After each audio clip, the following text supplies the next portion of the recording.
আসসালামু আলাইকুম, সবাই কেমন আছেন?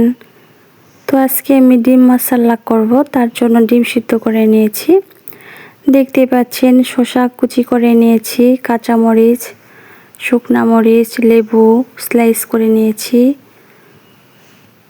পেঁয়াজ, তারপর দেখতে পাচ্ছেন চাটনি, সয়া সস, আচার, টমেটো সস। এখন লবণ দিয়ে ভালো করে কচলে কচলে মেখে নেব।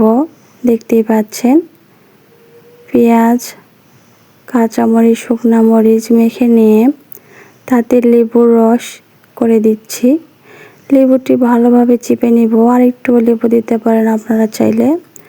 এখন আচার দিয়ে নিব। আচার দিয়ে দিলাম, দেখতেই পাচ্ছেন।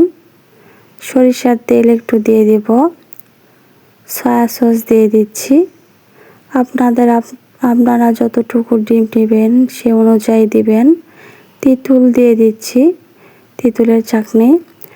তারপর টমেটো সস দিয়ে ভালোভাবে মেখে নিব নরম নরম করে। আপনারা অবশ্যই এভাবে ট্রাই করবেন, অনেক মজা লাগে। এখন ডিমের ভিতরে দিয়ে দিব। ডিম মাঝখান থেকে কেটে মাঝখানে দিয়ে উপরে একটু টমেটো সস আর চাটনি দিয়ে নিলাম। খুবই মজা লাগে, আপনারা বাসায় ট্রাই করবেন একবার হলেও।